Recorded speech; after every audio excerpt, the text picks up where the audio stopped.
So welcome to today's webinar. This is Utilizing Conflict to Build Trust in the IEP Process, Part 2. So we did Part 1 in May, and hopefully you were able to join us then. And if not, glad you were with us today. So my name is Jennifer Stewart, and I'm a consultant with Peak Parent on this alternative dispute resolution project in collaboration with the Colorado Department of Education. And so I'm excited to be joined with Catherine Rains today, as well as Allison Parrish, who are our presenters. This is really exciting. This is our 6th webinar that we've done this year in collaboration with CDE. And this is a free training series that we do for parents and educators, all in an effort to really provide information about having good conversations at your IEP meetings.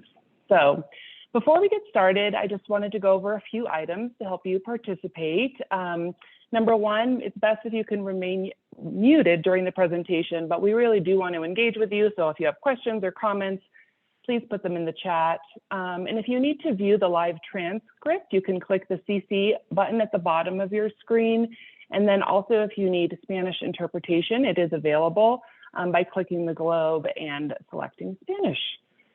So as I said, this webinar is presented in conjunction with the Colorado Department of Education, and we work together to help families and educators learn more about facilitation and facilitative skills. And so the project is really to support communication and the resolution, of disagreements that might be taking place. At the same time, we acknowledge that there are conflicts that may reach a point where a more formal process provided under IDEA is needed. But for our purposes, Peak Parent Center is a training and information center, and we do not provide legal advice. So the webinar is really provided for informational purposes only. After this, you will receive an evaluation, and we would love for you to fill it out and to get your feedback. So let's see. So as I said, this is our project collaboration, so with CDE, and when I say CDE, Colorado Department of Education, and their alternative dispute resolution team, so in partnership with Peak Parent Center, throughout the year, we work with family members and school professionals doing different training, different engaging opportunities to kind of raise awareness around the importance of having positive conversations around the IEP table, all in an effort to really support our students with disabilities to have better outcomes. So this project got started back in 2013. Stakeholders started to come together and said, you know, we need to come up with some project here in Colorado to really address how we can better support disputes that are potentially happening. And so through different conversations, a new vision was established, and that was came on board in 2017, where the decision to bring facilitators and the idea of really doing training and education around facilitation came on board around 2017. And so the mission of our project is to really provide a funded support system and toolbox of options for all special education stakeholders in order to increase a more collaborative IEP process and improve relationships. So as I said, Colorado's solution is really that facilitative skills for all IEP stakeholders, is what's best, right? So it's best every day, at every IEP meeting, and certainly before disagreements become disputes. And the model here in Colorado is really tiered, where we have more formal facilitators at the state level. And at the end of this webinar, Catherine or Allison will review how you can request a CDE neutral facilitator to come to your IEP meetings. We also have some people that have been trained as facilitators at sort of the local community district level. And then we also just do what we're doing here today in doing training and education for all stakeholders around gaining these facilitative skills.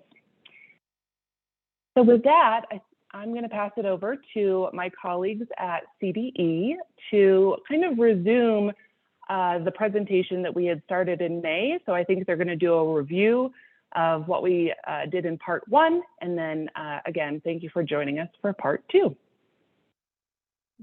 Thanks, Jennifer. Good afternoon, everybody. My name is Catherine Rains, and I am the Dispute Prevention and Assisted Resolution Supervisor within the Office of Special Education at the Colorado Department of Education. And what that mouthful means is that I work with a great group of people to support both family engagement as well as different ways to support teams to work through the different conflicts and issues that they have at the team level and preventing them from becoming disputes when we can and to the best of our ability. During part one of this webinar, we discussed a different sort of the grounding ideas of this work, trust within the special education process, understanding the differences between negative and conflict and supporting that positive look at conflict and using those ideas of the potential for IEP teaming disagreements, because so many of us are sitting at the table with varying views of a child, and using those disagreements to work through these issues, develop trust, and learn more about the different team members.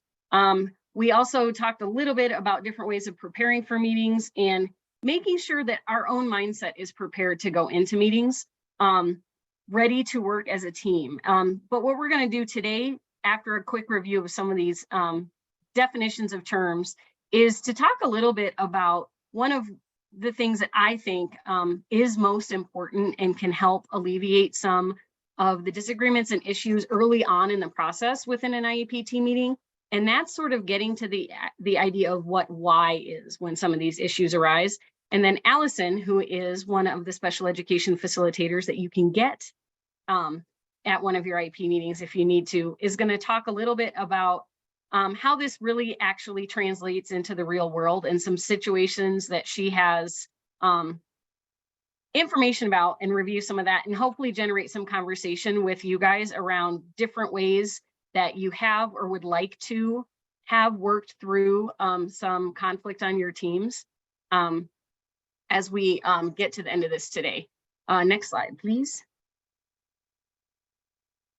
First and foremost, one of the things I always like to do is ground every conversation I have around conflict or conflict prevention in the idea of what is so awesome about special education. It is a super unique process and a really unique set of support systems for kids with disabilities. And like general education, special education's goal is to open doors to all possibilities for kids. It provides our kids with disabilities the opportunity to get quality education that is in line with their unique needs. And the coolest thing about it, and this is one of the reasons I love this work so much, is that it's a multidisciplinary team-based approach to supporting these students and their unique needs. And with it, each team member brings their own either professional or personal background and connection to the student, to those IEP team conversations. And each person's information adds to the team's overall understanding of that child and what that child needs. Next slide, please.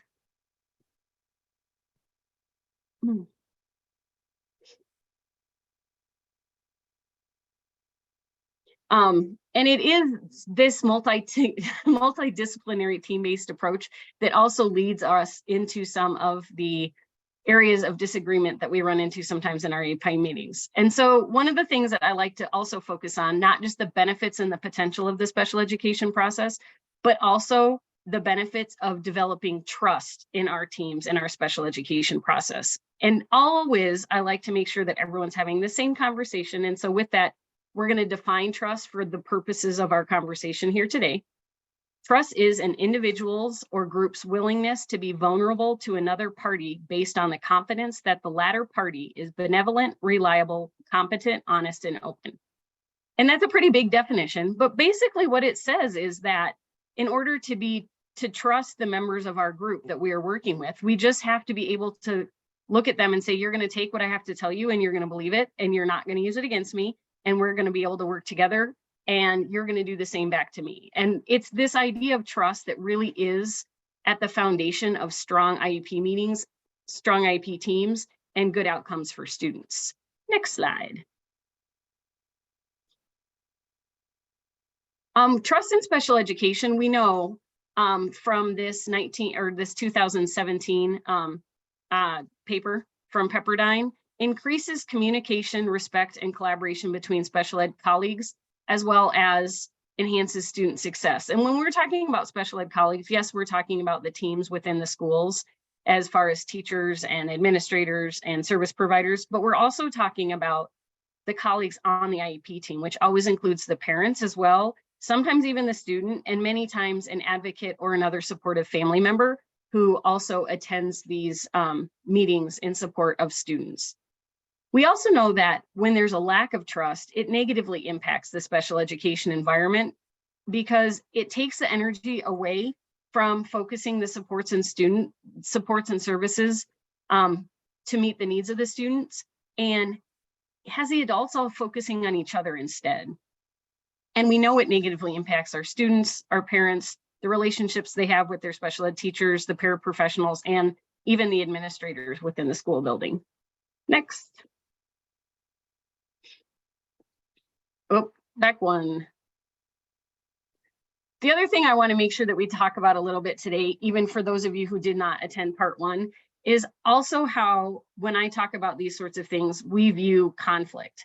And one of the things that I like to put forth to people, and sometimes they don't agree with me, but I try to bring them over to my side eventually, and that is that this idea of conflict, especially conflict in teamwork and conflict, especially in IEP meetings, is completely normal.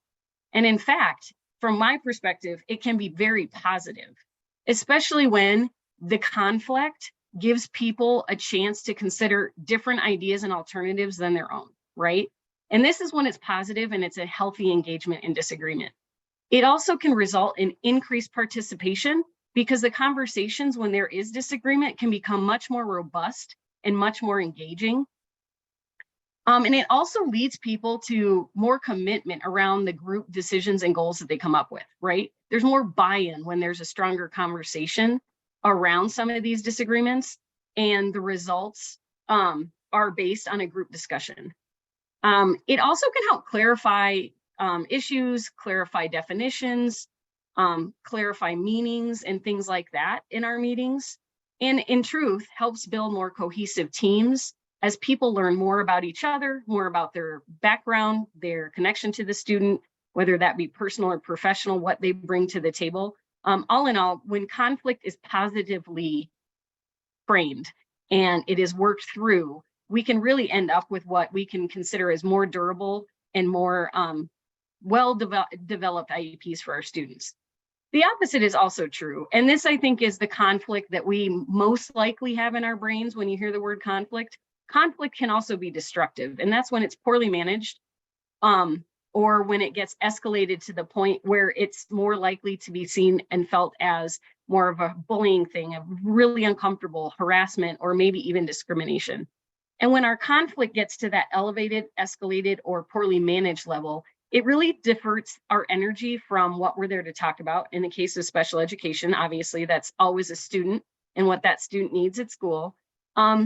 And focuses all the attention on where the disagreements are and who the disagreements are with. So therefore, it becomes more of a conversation about the adults in the room and less focus is put on the student. It also can be very polarizing, as we know, in all the conflicts that we see around us, not just the ones that we sometimes have in our schools. And it really can be exhausting. It's demoralizing. We say mean things, we feel bad, and it can really reduce people's interest in participating in teams and working through some of these issues as a group. Next. So for the rest of my time, before I hand it over to Allison, I'm going to go through a little bit of what I consider to be one of the more significant reasons why we sometimes have conflicts within our IEP teams. And this is this idea of positions versus interests. A lot of times when we meet as a group to discuss an IEP, whether it's goals or services or something like that, maybe even an accommodation or an LRE, we end up as adults taking positions on issues where we will focus solely on something that we say that we want or need for a student, whether in my role as a parent or in my role as a position, or sorry, as a professional. I will take that position as a statement. I want a goal on reading fluency for my child, or I want an accommodation for my child to not have to do homework.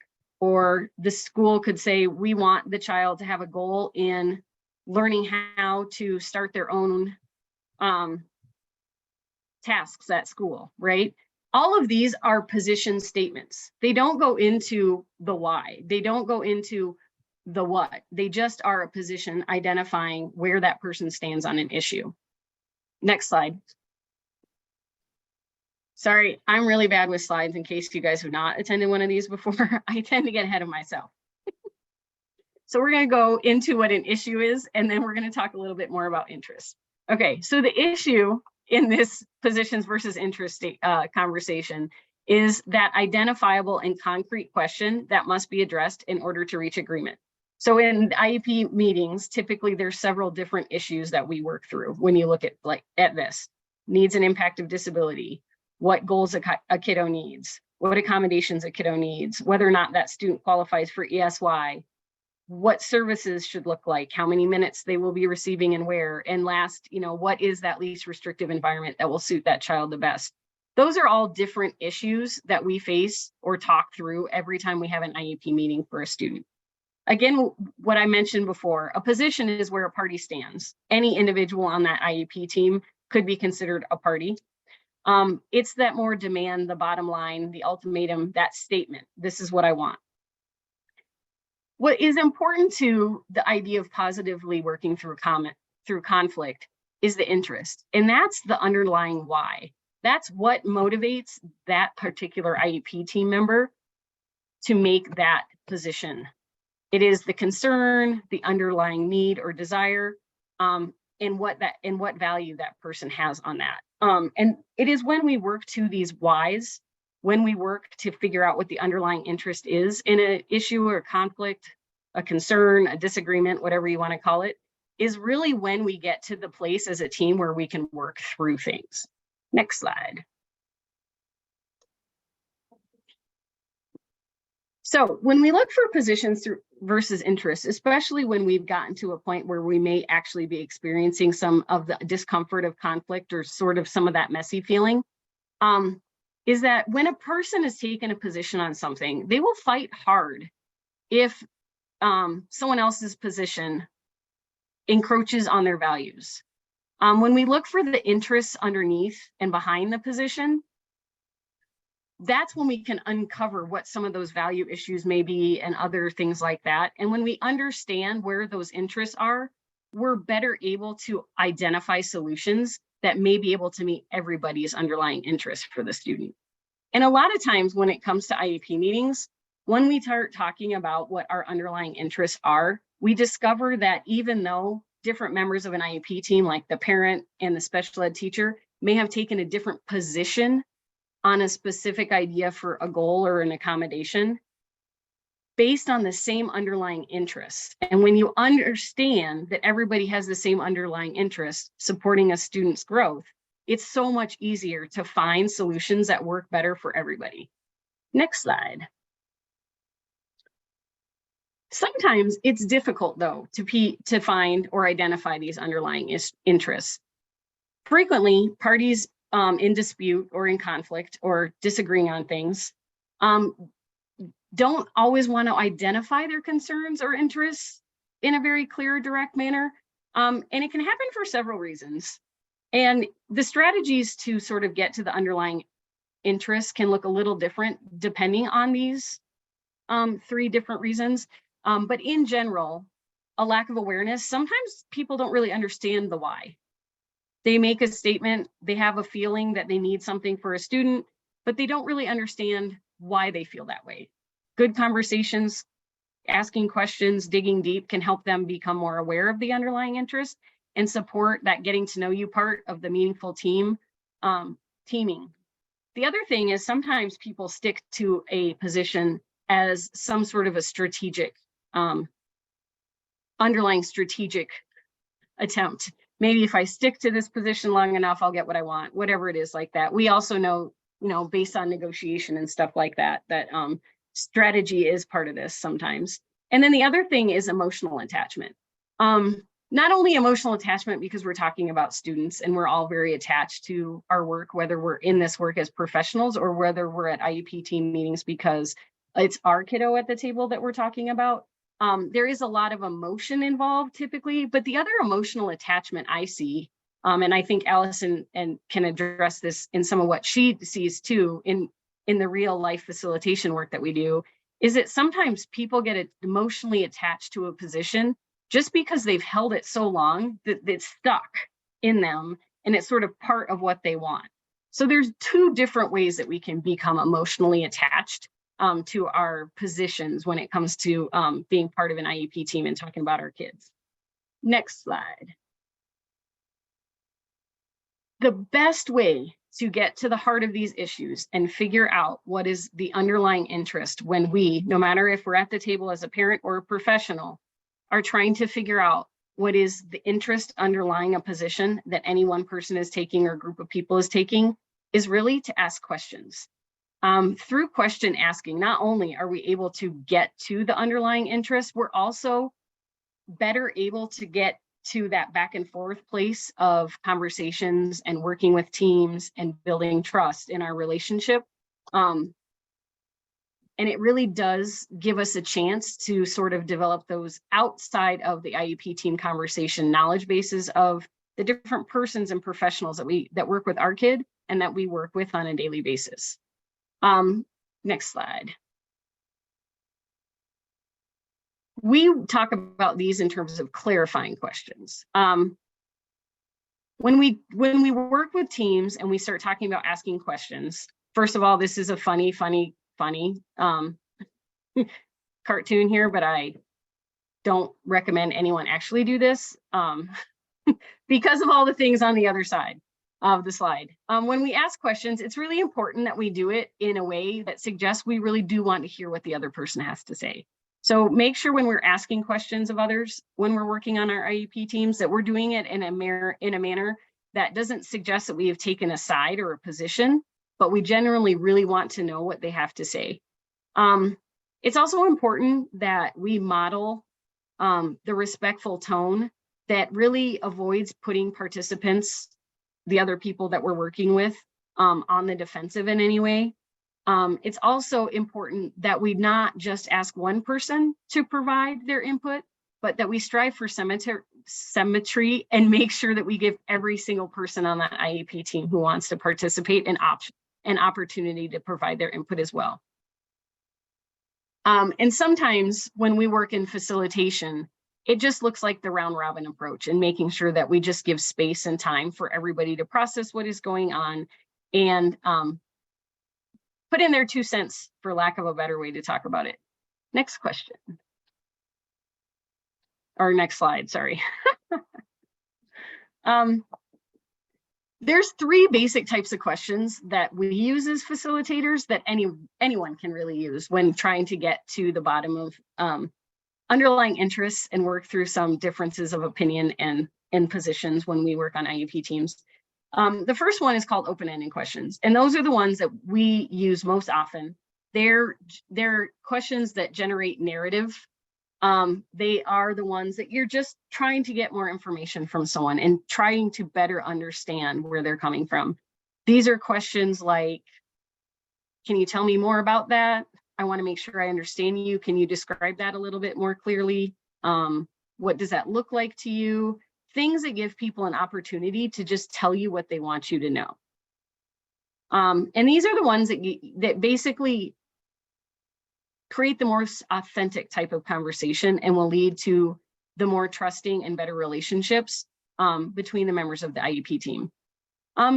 The next set of questions that we use as facilitators are more of those problem-solving questions. And that we get to after the narrative open-ended questions have sort of reached their end, right? We've gotten all the information out on the table. We've been open and transparent with each other, and we've talked about the why, our underlying interests, but we're still not yet reaching that group consensus on a solution for whatever it is that we're working through, whether it is on that goal, that accommodation, that as we use as an example a lot in our world is, a conversation around adult support for a student, or like I said, an accommodation for not having homework, any of those sorts of things. We've had the conversation. We do understand better where people are coming from and what their underlying interests are, but we still haven't been able to get to any sort of consensus with the decision making. the next step down would be those problem solving questions. And those are the ones that are a little less interested in just the open narrative, but more on the, okay, we've heard all of this stuff, now what are we going to do? So problem solving would be like, what is the harm in trying this for 6 weeks? Or why, is there one specific thing that's keeping you away from being able to agree with this goal or this accommodation? Something that gets a little bit more directive and a little bit more pointed to get an answer from multiple members or just one member of an IEP team when you're doing decision making. And then the last set of questions we don't use quite as often, and those are our directed yes or no questions. And those are basically just when we're getting down to the very ends of solution and problem solving, and we're trying to make sure everybody's on the same page. So basically, that was the last session of the things that we were talking about in part 1 of our webinar. Does anyone have any questions? Feel free to raise your hand or put them in the chat. But basically, one of the reasons why we wanted to make sure we began this part with this conversation about positions versus interests and asking questions is that when I am in the field and I am facilitating, it is most often a positions versus interests conversation that led to the initial level of conflict that is developed on an IEP team. It may not be where the team is by the time I get there. It may have escalated more and become a much more complicated process of working through things. But when we get in early enough into these areas of disagreement or miscommunication or differences of opinion and all of that sort of stuff, we genuinely find that it is one of these positions versus interest thing. And if we can, as teams, can work through some of the messiness of not agreeing and get to know why we all have the different opinions that we do, we can really avoid some of our conflicts from escalating to the point where they need, other people involved or heading off to court or things like that. So again, if you come up with questions, I'm pretty relaxed about that. Feel free to put them in the chat or raise your hand. At this point, I'm going to have Allison jump in and introduce herself, and we're going to go on to sort of the real world experiences that some of this comes from. Hi, thanks, Kat. Yes, my name is Allison Parrish, recently hired as a special education facilitator with CDE, spending 25 years as a case manager and most recently as somebody who really focused on the completion of the paperwork. So I utilized that previous relationship I had with a building team and other people that I know in the biz, and sent them a very informal Google form, but just trying to come to some understanding of if there has been conflict, where is that stemming from? So I initially asked, what is the parent's involvement in the IEP planning and development for their child? And I was able to get 14 respondents.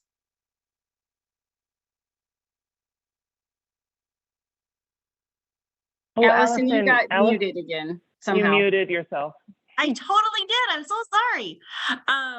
So from the 14 people who responded, on a scale of 1 to 5, they felt that parents' involvement was kind of averaged right in the middle at a 3, with some of the people responding a 1, a couple at a 2, 1 at a 5, and a few at a 3 or at a 4. I'm sorry. And the next slide.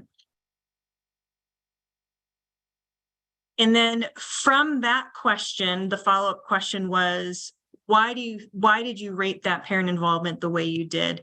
And overwhelmingly, the 2 highest, and people could mark more than 1, was a lack of knowledge or understanding the IEP, the document, the process, and just overwhelmed by the process. And most of these people were at the high school level. So even if there is a sense of being overwhelmed at that level, that means they've probably experienced that level of being overwhelmed for maybe since elementary school, which is not a fun place to be. And so parents may just get a little, frustrated and their involvement diminishes. But then the other one was, the other highest one at 42% was trust has been established, meaning teams have been able to develop those relationships and have collaboration in that IEP development.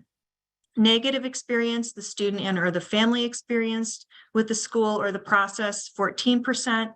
Positive experience student and or family has experienced with school teams, 28%. There's been strong communication with the school team, 35%. And then parents weren't provided the opportunity, 14%. Next slide. And as a reminder, again, this is staff's perspective. There were no parents in that role that completed this Google form. Then the follow-up question to that was, where was the source of conflict if there was conflict? And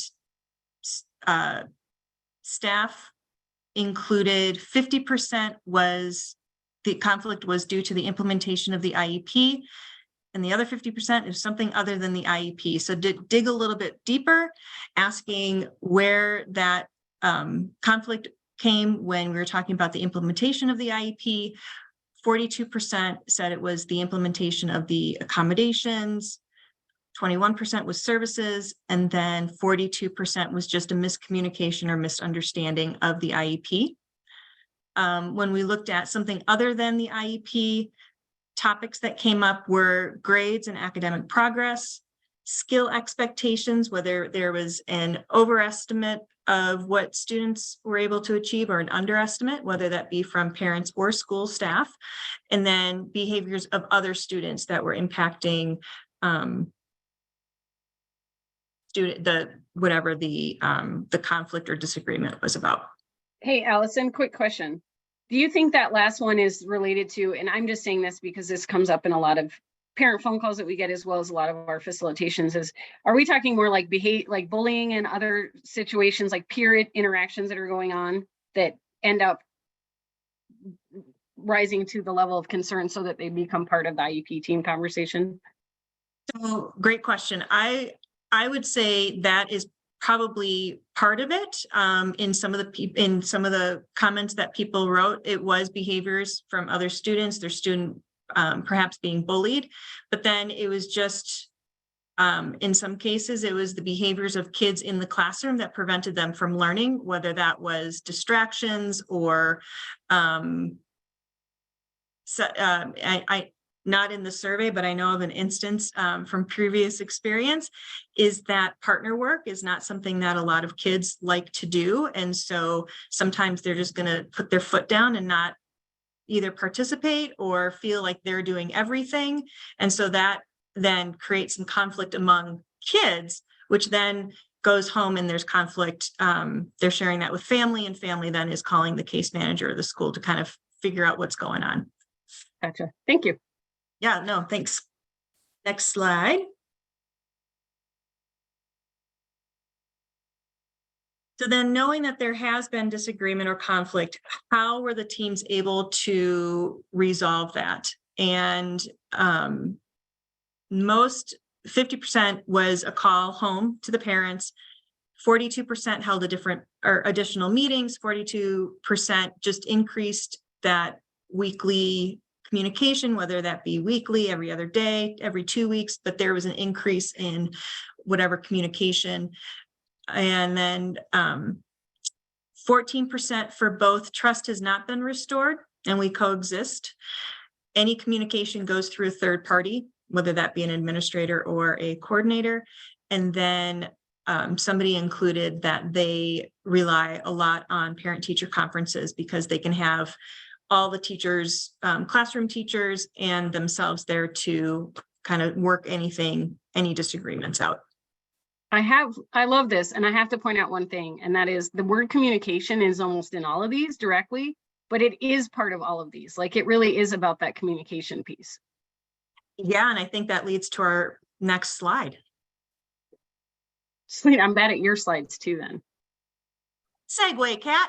Yes, I think overwhelmingly, because there was opportunity for staff to, or I should say respondents, because not all were staff, to identify really what what they were able to do. And overwhelmingly, a lot of it was coming back to that communication, being proactive, and really understanding that parents do want to have an understanding of the document, but it is overwhelming. So how do we kind of, they kind of bridge that so that it's less overwhelming? And in education, it's oftentimes a lot of just different vocabulary and different language that families aren't familiar with. So really the school team taking on that responsibility of breaking things down and making it definitely more accessible.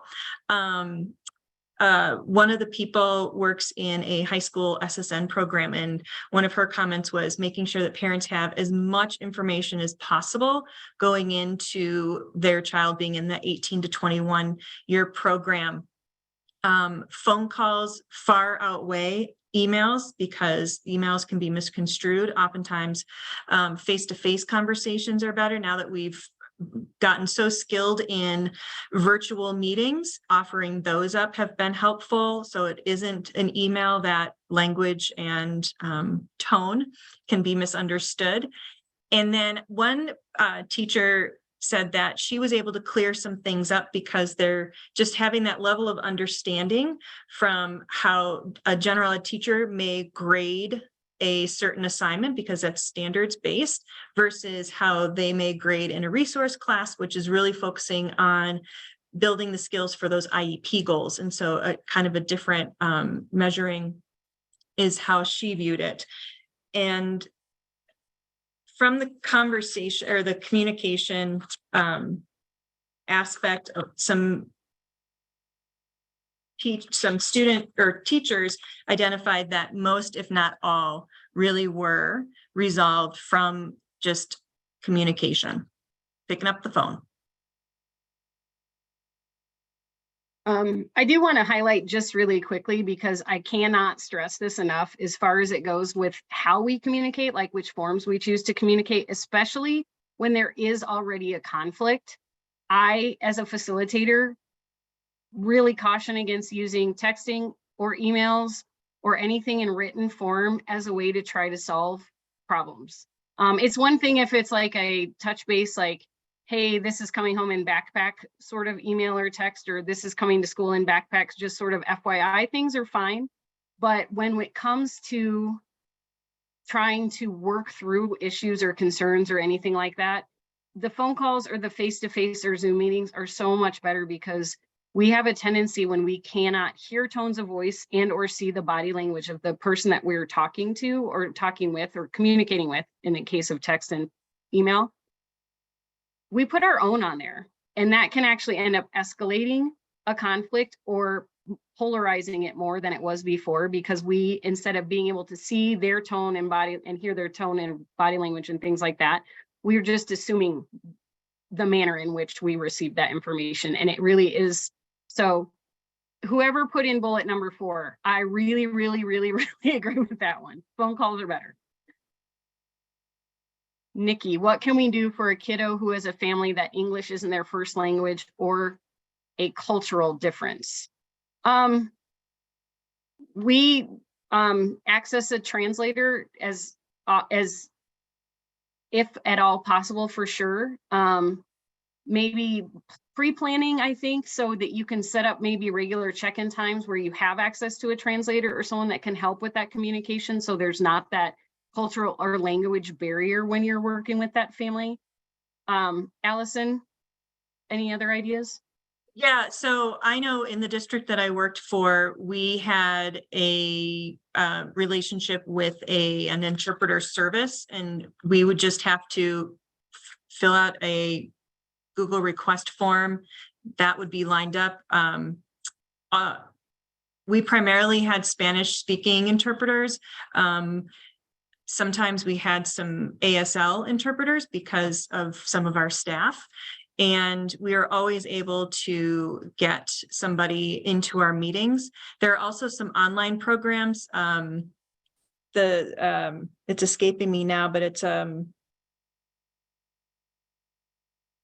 a phone dial-up service, and they will connect you with somebody, and you can actually do it over the phone. Mhm. And I think when you have something that I will call more of a structural or cultural values barrier, because that's what some of those pieces are, which are more workaround conflict or things that you have to work around. Some of that pre-planning and preventative work, like the more frequent conversation, like communication, with a plan for using an interpreter or translator, might be beneficial, because then you're not going to end up, you maybe minimize the potential for running into a situation where you have to have a quicker conversation with someone and not be able to access that translator or interpreter for the work.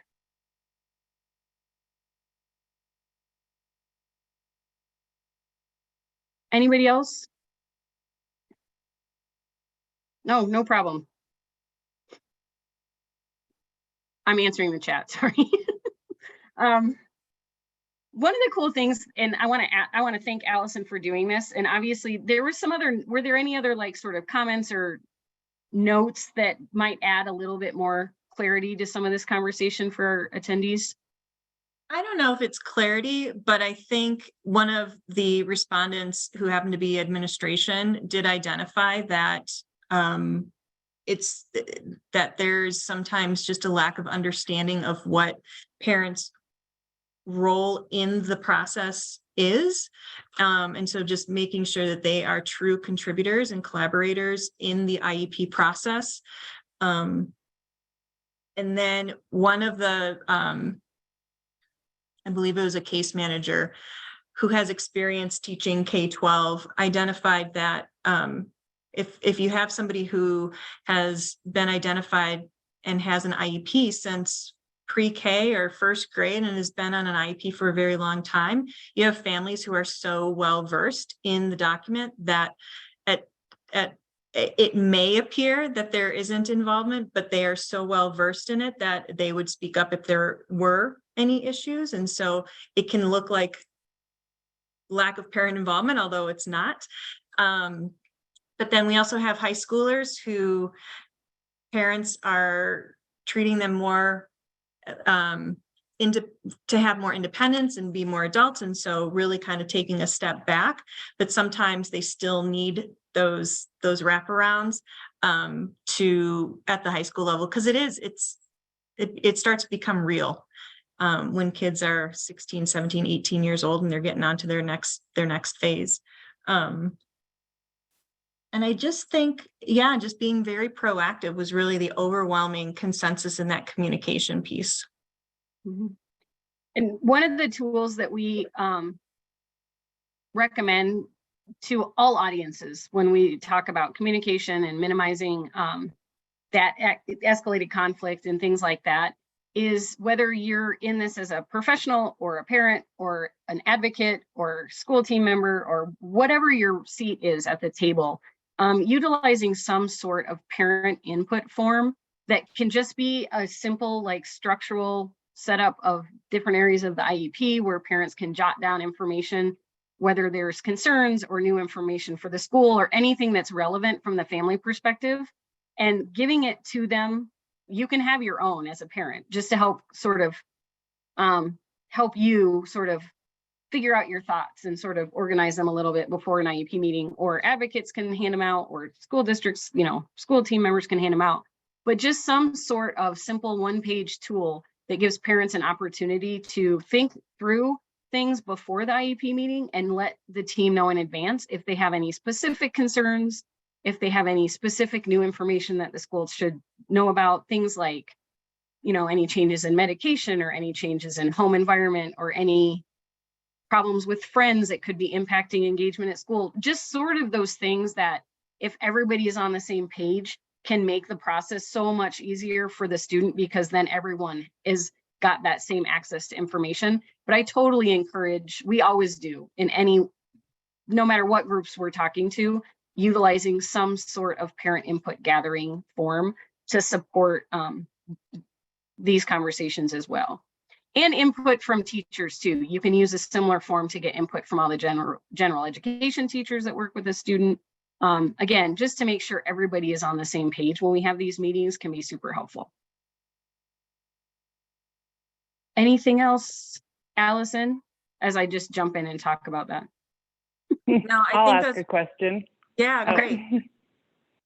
Yeah, well, I'm just curious about, the survey, but then just also your role as facilitators, how you support the student being involved, and making sure that the student voice is heard, or is that not a huge piece of kind of what you're encouraging to happen? I'm going to answer from the facilitator perspective, and then Allison, if you have different stuff from your recent perspective or any of the feedback too. Just because as a facilitator perspective, we encourage, especially when kids are in that age of getting invited, that obviously we make a safe meeting space for that student to be a participant, and also include their voice, not only by having them at the table and giving them an opportunity to participate whatever level they're comfortable in, but also making sure that, we start our meetings focused on the student and keep the team focused on the student. But at the same time, as facilitators, we cannot guarantee, or even we don't really have a say on who and whether or not that student is there. That's not our role. But when we do have students there, we love it. But also we do make sure that we keep that conversation focused on them and what they need, and give them ample space to participate as they're comfortable. I would say, having recently been in the high school level, we always strongly encouraged student participation. However, knowing that parents can request that their child doesn't attend. I've facilitated a few high school meetings, and there was a request that the student not attend. And I don't know if I don't know why, but as Kat said, as a facilitator, we have to make sure that there's, the right people around the table, but parents do have that choice about their student participating or not. I think it's great. We tried to get kids to participate as much as possible. I know in the building that I was previously in, the SSN group coaches their kids on kind of facilitating their own meeting. They've had kids create PowerPoints, and which has been phenomenal. That hasn't trickled down to the moderate needs, I think, because of time, and those staff aren't with that group of kids all day, like the SSM program might have a little bit more accessibility to their students. But yeah, it's great when kids can participate. I strongly encourage it.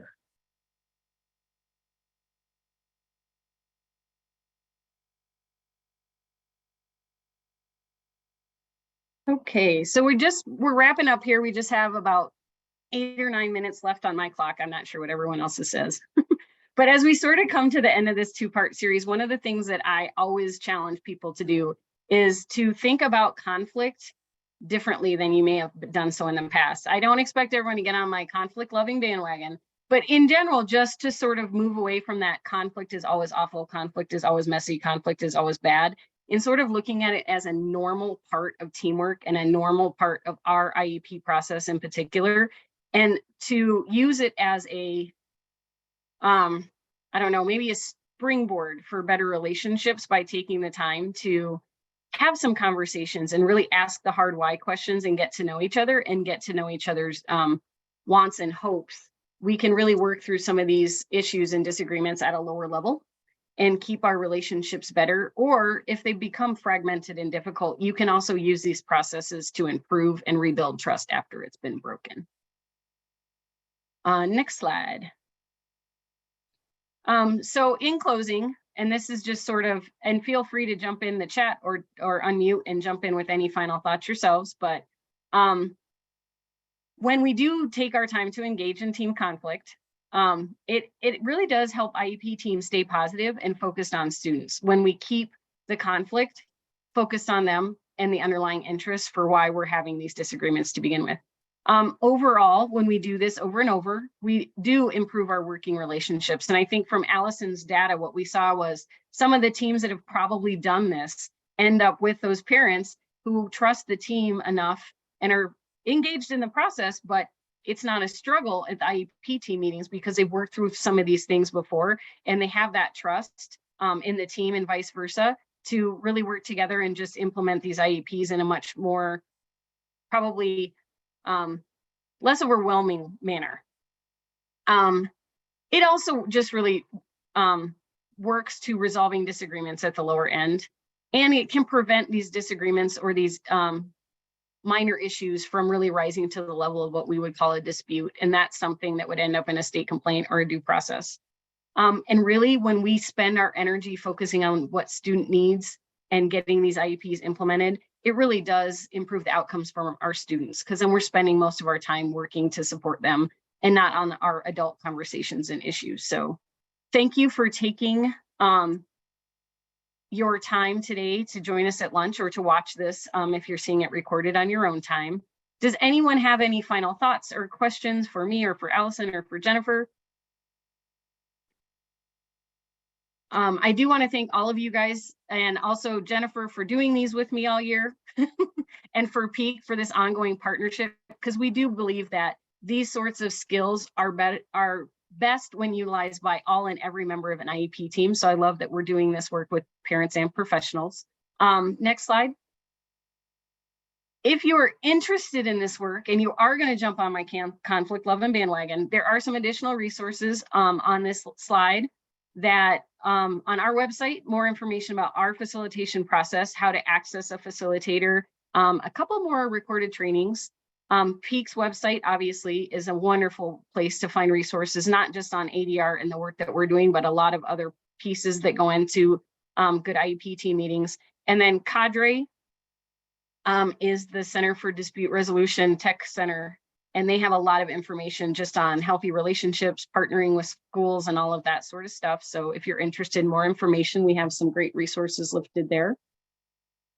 If you are interested in getting a facilitator for an IEP meeting, go to Google, just Google CDE ADR and click on that link and you go directly to our page, and there's a big red button that says request a facilitator, and it's a really quick, easy smart sheet form, and then once we get it, we'll take it from there.